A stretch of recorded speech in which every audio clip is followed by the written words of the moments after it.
ನಿಮ್ಮ ಮುಂದಿನ ಜನ್ಮ ಯಾವುದೆಂದು ನಿಮಗೆ ಗೊತ್ತೇ? ಪುರುಷ, ಸ್ತ್ರೀ, ಮಂಗಳಮುಖಿ ಅಥವಾ ಪ್ರಾಣಿ? ಹಾಗೆಯೇ ಈ ಜನ್ಮದಲ್ಲಿ ಮಾಡಿದ ಯಾವ ಪಾಪದಿಂದ ನಾವು ಯಾವ ಜೀವನವನ್ನ ಪಡೆಯುತ್ತೇವೆ ಮತ್ತು ನಮ್ಮ ಮುಂದಿನ ಜನ್ಮದಲ್ಲಿ ನಾವು ಯಾವ ರೀತಿಯ ಜೀವನವನ್ನ ಹೊಂದಬಹುದು ಎಂದು ನಾವು ನಿರ್ಧರಿಸಬಹುದೇ? ಅಥವಾ ನಾವು ಮುಂದಿನ ಜನ್ಮವನ್ನ ತಪ್ಪಿಸಬಹುದೇ? ಅಥವಾ ನಾವು ಈಗಿರುವ ಕುಟುಂಬದಲ್ಲೇ ಮರುಜನಿಸಬಹುದೇ? ಅಥವಾ ಇದೇ ನಮ್ಮ ಪುನರ್ಜನ್ಮವೇ? ಈ ರೀತಿಯ ಎಲ್ಲ ಪ್ರಶ್ನೆಗಳಿಗೆ ನೀವು ಈ ವಿಡಿಯೋದಲ್ಲಿ ಉತ್ತರವನ್ನ ಪಡೆಯಬಹುದು. ಅದಕ್ಕಾಗಿ ಫ್ರೆಂಡ್ಸ್, ವಿಡಿಯೋವನ್ನ ಪೂರ್ತಿಯಾಗಿ ನೋಡಿ. ಹಾಗೆ ನೀವು ಶ್ರೀಕೃಷ್ಣನ ಪರಮ ಭಕ್ತರಾಗಿದ್ದಲ್ಲಿ ಕಮೆಂಟ್ಸ್ ಬಾಕ್ಸ್ ನಲ್ಲಿ ಜೈ ಶ್ರೀಕೃಷ್ಣ ಎಂದು ಕಮೆಂಟ್ಸ್ ಮಾಡಿ. ಗರುಡ ಪುರಾಣದ ಪ್ರಕಾರ ಕರ್ಮಕ್ಕೆ ಅನುಗುಣವಾಗಿ ಮುಂದಿನ ಜನ್ಮದಲ್ಲಿ ಪ್ರತಿಯೊಂದು ಜೀವಿಯು ಪುನರ್ಜನ್ಮ ಪಡೆಯುತ್ತದೆ. ಅಂದರೆ ಅದು ಮತ್ತೆ ಹುಟ್ಟುತ್ತದೆ. ಮನುಷ್ಯನು ಮರಣದ ನಂತರ ಯಾವ ಜನ್ಮವನ್ನ ಪಡೆಯುತ್ತಾನೆಂಬುದು ಅವನ ಹಿಂದಿನ ಜನ್ಮದ ಕರ್ಮಗಳ ಮೇಲೆ ಅವಲಂಬಿತವಾಗಿರುತ್ತದೆ. ಮುಂದಿನ ಮತ್ತು ಹಿಂದಿನ ಜನ್ಮದ ಬಗ್ಗೆ ತಿಳಿದುಕೊಳ್ಳುವ ಕುತೂಹಲ ಹೆಚ್ಚಿನ ಜನರಲ್ಲಿರುತ್ತದೆ. ಮುಂದಿನ ಜನ್ಮದ ಬಗ್ಗೆ ಜನರ ಮನಸ್ಸಿನಲ್ಲಿ ಹಲವು ಕುತೂಹಲವಿರುತ್ತದೆ. ಅವರು ಮನುಷ್ಯರಾಗ್ತಾರೋ, ಪ್ರಾಣಿಗಳಾಗ್ತಾರೋ, ಹುಳು ಹುಪ್ಪಟೆಗಳಾಗ್ತಾರೋ, ಅಥವಾ ಅನೇಕ ಜನರ ಮನಸ್ಸಿನಲ್ಲಿ ಮನುಷ್ಯರಾಗಿ ಹುಟ್ಟಿದ್ರೆ ಹೆಣ್ಣಾಗಿ ಹುಟ್ಟಾರೋ ಅಥವಾ ಗಂಡಾಗಿ ಹುಟ್ಟಾರೋ ಎಂಬ ಪ್ರಶ್ನೆ ಕೂಡ ಬರುತ್ತದೆ. ಹಿಂದೂ ಧರ್ಮದಲ್ಲಿ ಮನುಷ್ಯನಿಗೆ ಹುಟ್ಟು ಇದ್ದರೆ ಸಾವು ಕೂಡ ಖಚಿತವೆಂದು ಉಲ್ಲೇಖವಿದೆ. ಆದರೆ ಮನುಷ್ಯನು ಸತ್ತ ನಂತರ ಯಾವ ಯೋನಿಯಲ್ಲಿ ಹುಟ್ಟುತ್ತಾನೆಂದು ನಿಮಗೆ ತಿಳಿದಿದೆಯೇ? ಗರುಡ ಪುರಾಣವು ಹಿಂದೂ ಧರ್ಮದ ಮಹಾಪುರಾಣಗಳಲ್ಲಿ ಒಂದಾಗಿದೆ. ಇದರಲ್ಲಿ ಜನ್ಮ ಮತ್ತು ಮರಣದ ನಂತರ ಘಟನೆಗಳ ಕುರಿತು ವಿವರವಾದ ವರ್ಣನೆಯನ್ನ ನೀಡಲಾಗಿದೆ. ಗರುಡ ಪುರಾಣದಲ್ಲಿರುವ ವಿಷಯಗಳನ್ನ ಅಳವಡಿಸಿಕೊಂಡರೆ ವ್ಯಕ್ತಿಯು ತನ್ನ ಜೀವನವನ್ನ ಉತ್ತಮಗೊಳಿಸುವಂತಹ ಅನೇಕ ವಿಷಯಗಳನ್ನ ಹೇಳಲಾಗಿದೆ. ಈ ಮಹಾಪುರಾಣದಲ್ಲಿ ಗರುಡ ಪುರಾಣವು ಬಹಳ ಮುಖ್ಯವಾಗಿದೆ. ಇದು ಸನಾತನ ಧರ್ಮದಲ್ಲಿ ವ್ಯಕ್ತಿಯ ಮರಣದ ನಂತರ ಓದಲಾಗುತ್ತದೆ. ಗರುಡ ಪುರಾಣದಲ್ಲಿ ಭಗವಾನ್ ವಿಷ್ಣು ಮತ್ತು ಗರುಡ ಪಕ್ಷಿಯ ಸಂಭಾಷಣೆಯನ್ನ ವಿವರಿಸಲಾಗಿದೆ. ಇದರೊಂದಿಗೆ ವ್ಯಕ್ತಿಯ ಚರಿತ್ರೆಯ ಬಗ್ಗೆ ಕೂಡ ಗರುಡ ಪುರಾಣದಲ್ಲಿ ಹೇಳಲಾಗಿದೆ. ದೇವರ ಸೃಷ್ಟಿಯಲ್ಲಿ ಒಳ್ಳೆಯ ಕರ್ಮಗಳನ್ನು, ಅಂದರೆ ನಿಮ್ಮ ಕೆಲಸಗಳನ್ನ ಪುಣ್ಯ ಎಂದು ಕರೆಯಲಾಗುತ್ತದೆ ಮತ್ತು ಕೆಟ್ಟ ಕೆಲಸಗಳನ್ನ ಪಾಪ ಎಂದು ಕರೆಯಲಾಗುತ್ತದೆ. ಗರುಡ ಪುರಾಣ ಮತ್ತು ಕಠೋಪನಿಷತ್ತಿನಲ್ಲಿ ಭೂಮಿಯ ಮೇಲೆ ಮಾಡುವ ಎಲ್ಲಾ ಪಾಪಗಳಿಗೂ ಅನೇಕ ಶಿಕ್ಷೆಗಳನ್ನು ಒಂದೊಂದಾಗಿ ನೀಡಲಾಗುತ್ತದೆ ಎಂದು ಉಲ್ಲೇಖಿಸಲಾಗಿದೆ. ಗರುಡ ಪುರಾಣದ ಪ್ರಕಾರ ಒಳ್ಳೆಯ ಕರ್ಮಗಳನ್ನು ಮಾಡುವ ವ್ಯಕ್ತಿ ಸ್ವರ್ಗದಲ್ಲಿ ಸ್ಥಾನ ಸಿಗುತ್ತದೆ. ಆದರೆ ಕೆಟ್ಟ ಕರ್ಮಗಳಿಗೆ ನರಕವನ್ನ ಎದುರಿಸಬೇಕಾಗುತ್ತದೆ. ಹಂದಿ, ನಾಯಿ, ಬೆಕ್ಕು, ಕೀಟ ಹೀಗೆ ಯಾವುದೇ ಪ್ರಾಣಿ, ಪಕ್ಷಿ ಇತ್ಯಾದಿ ಜನ್ಮಗಳು ಕರ್ಮಗಳ ಫಲವಾಗಿರುತ್ತದೆ. ಪಾಪ ಕರ್ಮಗಳನ್ನ ಮಾಡಿದವರು ಅಂಗವಿಕಲ ಜನ್ಮವನ್ನ ಪಡೆಯಬಹುದು. ನಿಜವಾಗಿಯೂ ಪುನರ್ಜನ್ಮ ಇದೆ ಎಂಬ ಪ್ರಶ್ನೆಗೆ ಒಂದು ಉದಾಹರಣೆ ಮೂಲಕ ಅರ್ಥ ಮಾಡಿಕೊಳ್ಳೋಣ. ಅನೇಕ ಬಾರಿ ಮಗು ಜನಿಸಿದಾಗ ಅದರಲ್ಲಿ ಕೆಲವು ನ್ಯೂನ್ಯತೆಗಳು ಇರ್ತವೆ. ಕೆಲವು ಮಕ್ಕಳು ಮಂಗಳಮುಖಿಗಳಾಗಿ ಹುಟ್ಟುತ್ತಾರೆ ಅಥವಾ ಕೆಲವು ದೈಹಿಕ ನ್ಯೂನ್ಯತೆಗಳೊಂದಿಗೆ ಹುಟ್ಟುತ್ತಾರೆ. ಉದಾಹರಣೆಗೆ, ಯಾರಾದರೂ ಜನ್ಮತಃ ಅಂಗವಿಕಲರಾಗಿ ಹುಟ್ಟುತ್ತಾರೋ ಅಥವಾ ಜನ್ಮದಿಂದಲೇ ನೋಡಲು ಸಾಧ್ಯವಾಗೋದಿಲ್ಲವೋ ಮತ್ತು ಕೆಲವು ಮಕ್ಕಳಿಗೆ ಜನ್ಮದಿಂದಲೇ ಮಲಮೂತ್ರದ ದ್ವಾರವೇ ಇರೋದಿಲ್ಲ. ಇದಕ್ಕೆಲ್ಲ ಈಗಲೂ ವಿಜ್ಞಾನವು ತನ್ನದೇ ಆದ ತರ್ಕವನ್ನ ನೀಡುತ್ತದೆ. ಆದ್ರೆ ಇಂದು ಶಾಸ್ತ್ರಗಳ ಪ್ರಕಾರ ಈ ಜೀವನದಲ್ಲಿ ಮಗು ತನ್ನ ಹಿಂದಿನ ಕರ್ಮಗಳ ಆಧಾರದ ಮೇಲೆ ಕಷ್ಟವನ್ನ ಅನುಭವಿಸುವುದು ಖಚಿತ. ಆದ್ದರಿಂದ ದೈಹಿಕ ಅಸಮರ್ಥತೆಯು ಹುಟ್ಟಿನಿಂದಲೇ ಬರುತ್ತದೆ. ಗರುಡ ಪುರಾಣದಲ್ಲಿ ಹೀಗೆ ಬರೆಯಲಾಗಿದೆ: ಪಾಂಡವ ಸಹೋದರರಿಗೆ ಅವರವರ ಕರ್ಮಗಳ ಪ್ರಕಾರ ಬೇರೆ ಬೇರೆ ಮನೆಗಳಲ್ಲಿ ಜನ್ಮ ಸಿಕ್ಕಿತು. ಗರುಡ ಪುರಾಣದಲ್ಲಿ ಶಿಶು ತಾಯಿಯ ಗರ್ಭದಲ್ಲಿ ಇರುವಾಗಲೇ ಹಿಂದಿನ ಜನ್ಮದ ಎಲ್ಲವೂ ನೆನಪಿರುತ್ತದೆ ಎಂದು ವಿಸ್ತಾರವಾಗಿ ಹೇಳಲಾಗಿದೆ.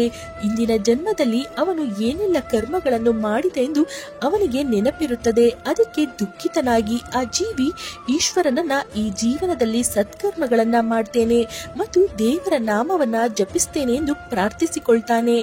ಶಿಶು ತಾಯಿಯ ಗರ್ಭದಿಂದ ಹೊರಬಂದು ಈ ಭೂಲೋಕಕ್ಕೆ ಬರುತ್ತಿದ್ದಂತೆ ಆಗ ಈಶ್ವರನು ಅವನ ಸ್ಮೃತಿಯನ್ನ ಕೊನೆಗೊಳಿಸ್ತಾನೆ. ಅಂದ್ರೆ ಅವನ ಮೆದುಳಿನಿಂದ ಹಿಂದಿನ ಜನ್ಮದ ವಿಷಯಗಳನ್ನ ಮರೆಸಲಾಗುತ್ತದೆ ಮತ್ತು ಆ ಜೀವಿ ಎಲ್ಲ ಮೋಹಮಾಯಲ್ಲಿ ಸಿಲುಕಿಕೊಳ್ತಾನೆ. ಯಾವ ಕರ್ಮಗಳನ್ನ ಮಾಡಿದ್ರೆ ಯಾವ ಜನ್ಮಗಳು ಸಿಗುತ್ತದೆ ಅಂತ ತಿಳಿಯೋಣ ಬನ್ನಿ.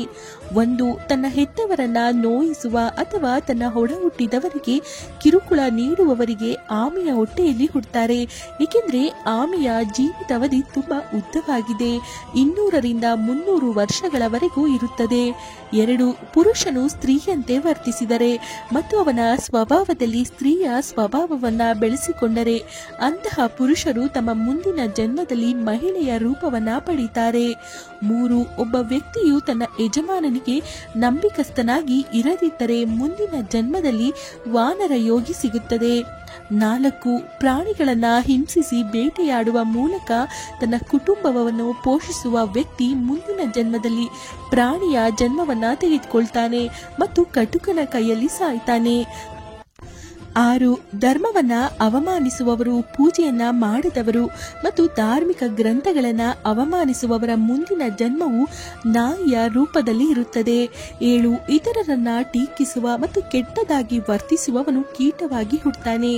8 ತನ್ನ ಪ್ರೀತಿ ಪಾತ್ರರಿಂದ ತೆಗೆದುಕೊಂಡ ಹಣವನ್ನ ಹಿಂತಿರುಗಿಸದ ಅಥವಾ ಅವರಿಂದ ಹಣವನ್ನ ಗಳಿಸುವ ವ್ಯಕ್ತಿ ಜೇಡದ ಹೊಟ್ಟೆಯಲ್ಲಿ ಹುಟ್ಟುತ್ತಾನೆ. 9 ಏನಾದರೂ ಕದಿಯುವವನು ಗಿಣಿಯಾಗ್ತಾನೆ. 10 ತನ್ನ ಬುದ್ಧಿವಂತಿಕೆಯಿಂದ ಇತರರನ್ನ ಮೂರ್ಖರನ್ನಾಗಿಸಿ ಮೋಸ ಮಾಡುವ ಜನರು ಮುಂದಿನ ಜನ್ಮದಲ್ಲಿ ಗೂಬೆಗಳಾಗಿ ಹುಟ್ಟುತ್ತಾರೆ. 11 ಪರಸ್ತ್ರೀಯೊಂದಿಗೆ ಸಂಭೋಗಿಸುವವನು ಮೊದಲು ತೋಳವಾಗಿ, ನಾಯಿಯಾಗಿ, ಅನಂತರ ನರಿಯಾಗಿ, ಅನಂತರ ರಣಹದ್ದುವಾಗಿ, ಅನಂತರ ಚಿಪ್ಪುಹಂದಿ, ಹಾಗೆ ಅಂತಿಮವಾಗಿ ಬೆಳ್ಳಕ್ಕಿಯಾಗ್ತಾನೆ.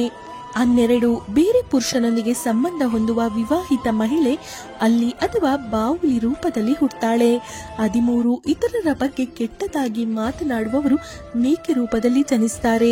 14 ಹೆಣ್ಣು ಮಗುವನ್ನ ಕೊಂದವರು ಅಂದರೆ ಗರ್ಭಪಾತ ಮಾಡಿದವರು ಅಥವಾ ಹಸುವನ್ನ ಕೊಂದವನು ಮುಂದಿನ ಜನ್ಮದಲ್ಲಿ ಮೂರ್ಖನಾಗಿ ಹುಟ್ಟುತ್ತಾನೆ. 15 ತನ್ನ ಅಣ್ಣನನ್ನ ಅವಮಾನಿಸುವವನು ಗಿಡುಗ ಎಂಬ ಪಕ್ಷಿಯಾಗಿ ಹುಟ್ಟಿ 10 ವರ್ಷಗಳ ಕಾಲ ನರಳಬೇಕಾಗುತ್ತದೆ. 16 ಮಾಂಸವನ್ನ ತಿನ್ನುವ ವ್ಯಕ್ತಿಗೆ ಮುಂದಿನ ಜನ್ಮದಲ್ಲಿ ದೇಹದ ಅಂಗಗಳಿಗೆ ಸಂಬಂಧಿಸಿದ ಸಮಸ್ಯೆಗಳಿರ್ತವೆ. 17 ಮದ್ಯ ಕುಡಿಯುವವನಿಗೆ ಹಲ್ಲು ಕಪ್ಪಾಗುತ್ತದೆ.